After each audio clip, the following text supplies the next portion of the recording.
The next obvious one, both because of Chewbacca and just because of release date, it's Jedi Master Luke. You're darn right it is, Calvin.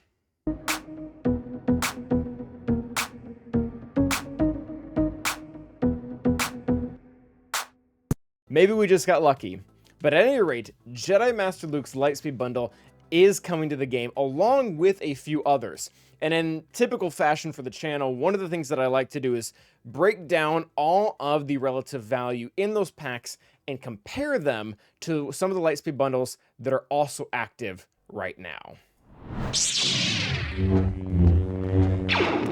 And to do this, we will be using none other than a spreadsheet. This has been a really full week for spreadsheets. I think this is our third video and this is our third spreadsheet. But at any rate, for those of you who haven't seen this type of video, the whole purpose of this is kind of to break down the packs and compare them to one another. Because number one, we know that Lightspeed bundles already are significantly better than any other pack in game. Even the worst Lightspeed bundles are more often than not better than any other option out there. The other reason is you typically can't buy all of them every single time they come out. So if you're between one of the 3 packs or one of the 6 packs rather, part of the goal of this video is to help you decide on which one that you want to buy if you want to buy any of them at all. So we do have 3 new packs here, the JML, the R2-D2, as well as the All Hans. I'll show those briefly here, although they should be in game by now, so you should be able to view these. And then we are going to be comparing them to the 3 packs that are currently in game, at least at the time of filming this, being the BB-8, the JTR, and the 3PO pack. So you can, again, get a fuller idea of what is going on. Now, how the spreadsheet is broken up, it is trying to give value to these packs by looking at 2 main factors. And those 2 main factors are the amount of Chirotech that you would need to be able to get these characters at this gear level, and then the amount of signal data you would need to get these characters at these relic levels. And it's done by essentially breaking down how much Kyro you would need. Then we times it by the amount you would have to get it through in shipments, which a Chirotech is about 28 crystals in shipments. So that's where we get that value. And then we look kind of conservatively what those crystals would cost you if you were to buy a crystal vault. We do the same exact thing for signal data, and then we add up the total to see how it compares to the actual sticker price of the pack. And that's where we kind of get these fancy numbers at the end of like 40 times better and 13 times better overall. So let's break this down just a little bit, and starting with the 3 old packs as kind of a refresher. And the BB-8 pack is one of the best packs as far as Lightspeed bundles go, not just in the game, but as far as the Lightspeed bundles go. It was one of the first packs that CG actually released this way, and it really felt like they were testing the waters. So they were just throwing the number out like, yeah, $10 for 10 Relic 5 characters. That seems fine. And I think it might have broken their economy a little bit in a very player-friendly way, because we really haven't seen that great a value. The only other time that it actually got better than that would have been when SWGOH's pack came out of stuff, which is actually a little bit better.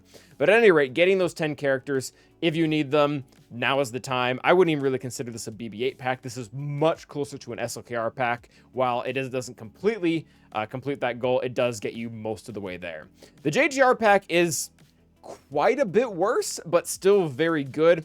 And the main thing that the JTR pack has going for it is the fact that it is still a $10 pack when we look at it. Now, the actual contents of the pack, which again are live in game right now, is just the 4 Relic 5 characters. And you don't necessarily need them all at Relic 5 to get Jedi Training Rey, but the one nice thing is they actually can be used for both SLKR as well as Rey at those Relic levels. I think Rey Scavenger will actually need to go a little bit higher, and the Vets are a little bit over, but more or less it gets you kind of where you're needing to go if those 2 are your overall objective. Now, the 3PO pack is going to see even less value, and there's 2 reasons why. You can't see it right now, but the pack costs $15 rather than $10 compared to the last 2, and that's bad. But on top of that, and this is a big deal, a lot of people don't pay attention to this, the characters in here are only coming out at Relic 3. The amount of signal data on one character, rather 6 characters, from Relic 3 to Relic 5 is huge. To really make my point, when we pulled the spreadsheet up we had before, when we compared JTR to the 3PO pack here, JTR had about $73 worth of signal data. Again, how we did our math there.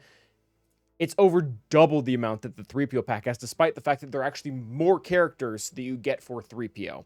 So that's something to take into consideration. The one really strong suit that our 3PO pack is going to have, I have some considerations over here, is the fact that it is going to get you really close to the lay requirements, specifically with Wicket and Chief Chirpa, and then also galactic challenges. I realize that word is a little bit taboo to say right now, so I might not want to, but the reality is we're probably going to have Ewok galactic challenges at some point, and to be able to get a lot of the rewards, they're going to be gated behind that. So Relic 3 doesn't really guarantee you that, but you know, if your Ewoks are gear 8 right now, because that's what you needed to get 3PO when you originally did it way back when, R3 will probably get you a few tiers higher, assuming that it will work that way. But at any rate, that might be a reason to go after it.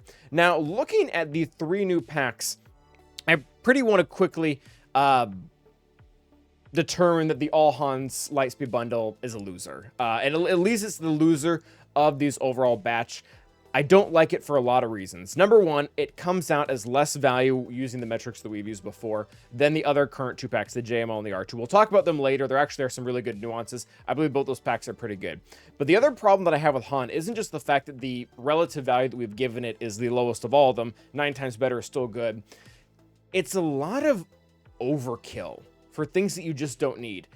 If we were to pull up my roster right now, which actually I guess I can just totally do, I have that capability, and I am to go to my characters and look up the name Han to show you where all my characters land, I don't have a single Han above Relic 5 outside of Han Solo himself. And I mean, honestly, he's actually great. I mean, he's R8 because I believe he's required for Jabba at that level, which that within itself is fantastic. But otherwise, you really don't need Stormtrooper Han, Captain Han, Veteran Smuggler Han, or Young Han at Relic 6. So the pack is fine in the sense that it's more of a meme and they're playing with the pun of all Hans on deck. But at the same time, like Young Han, I can only think of one solid use for him nowadays. And it's a really high Relic thing where he can take down JML in 3v3 with Dash and Vandor. But that's a lot of assumed things that your opponent in 3v3 is putting down a JML team that isn't the Bastila variation where JML can just reap a lot of benefits from being killed over and over from Vandor. So it's really, really niche. I mean, it's niche enough that I don't have it built, and I've got, like, what, 12 million GP. Veteran Smuggler Han, honestly, isn't doing a lot of things very important, as you can tell by the amount of mods I have on him. His biggest asset is the fact that he's used for a Galactic Legend, but we already looked at other packs that have him, so maybe you'll even be double dipping here, and going from 3 to 6 really isn't that good. And the Stormtrooper Han and Captain Han, they're actually not terrible. Captain Han himself actually is required for something else too, so that does help. He's actually required for multiple things. But the big selling point I see here is that for whatever reason, and I'm not trying to make fun of anyone, but if for whatever reason you're like a really small roster and you went after Afra early, and you have Asana Staros at Relic 5 without any team, that actually might be a really good option to fill out the rest of the team with an R6 Captain Han Solo, as well as a R6 or Stormtrooper Han, because she does like both of them on the team. Stormtrooper Han for being a like rebel tank thing, it's our rebel scoundrel tank. I don't remember her exact qualification. And then for Captain Han, having days on his basic is actually pretty nice for stopping some Wampas after Sana herself applies the tenacity down. So overall, I really don't love that pack. I feel like I highlighted most of its strengths in there, but overall, I think it has more going against it than it has going for it. Now, where the real conversation is whether or not you should do the JML or the R2-D2 pack, assuming you have one or the other. Overall, all things considered, I think the JML pack is superior. My only problem that I have with it is it falls short in a sense where Rey and SLK just did not. When the Rey Lightspeed bundles first came out, we didn't just get a Rey Lightspeed bundle and like a BB-8 one. We got a Rey one, we got a BB-8, we got a JTR, and we got a Radis one. So pretty much meaning, if you were willing to fork over the cash for those 4 Lightspeed bundles all at the same time, and then you know gear up JTR and whatnot, you could actually have Rey like day one. The same exact thing cannot be said for Jedi Master Luke. While all the value is still technically here, you don't get Chewbacca from this, and Chewbacca is required for Jedi Master Luke. You don't get Jedi Knight Luke from this, and he's required for Jedi Master Luke. And you might already have that sitting around. You might have already done Wampa through a pack or otherwise. You might already have all those other things gathered up, and you're just missing, 5 or 6 of these characters, and it finishes off. And if you're in that territory, awesome. If this is just finishing it off for you, perfect. But I don't think it has as much value because Lando, Wedge, Biggs, Princess Leia, like outside of being required for Jedi Master Luke, these characters aren't doing a whole lot, at least when we compare them to some of the other characters that are being offered in the packs. And that's really where the R2-D2 pack is going to shine. And this is, I don't really care that much about the wording, but for everyone's understanding, we really shouldn't view this as an R2-D2 Lightspeed bundle. You do not need this team at all to get R2-D2. R2-D2 you get from like Palpatine and Emperor Palpatine and Darth Vader that you kind of just get for free by playing through most of the tutorial. But these 5 characters are actually all really good from a standalone point. And I say that because I myself, if we go over to my Imperial Trooper tag, I have taken every single one of these characters up to R5 without them actually having to be requirements for something. You could use them on one team under like Moff Gideon lead. That probably isn't the best thing to do because Moff Gideon's lead isn't that great, and you probably shouldn't be burning a Zeta on it, especially if you're going after Lightspeed bundles. But at the same time, I use Shore Trooper with Iden. I used it 3 times this 3v3 season to beat Qui-Gon Jinn. Like, that's a great home to go with Iden.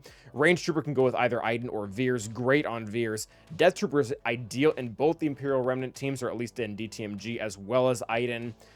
Dark Trooper, Moff Gideon, I don't even think I need to speak for them. They're amazing. And one of the things that's helping boost this pack up, and maybe we're double dipping by talking about this, but that gets it into this 13 times better range, is the fact that both Moff Gideon and especially Dark Trooper, those are Kyrotech characters. So if you do not have them built up, if they're sitting at like gear 8 or something like that, then the amount of Kyrotech that you're going to be getting through this pack is noticeable. So overall, I think that is where we stand. The last 3 packs, they are what they are. We've talked about them a lot before. The Hans pack, I think it's overkill. I think it's almost more as a meme than it should be considered a real pack. I mean, it's still a Lightspeed bundle, so it's still in the upper echelon of things.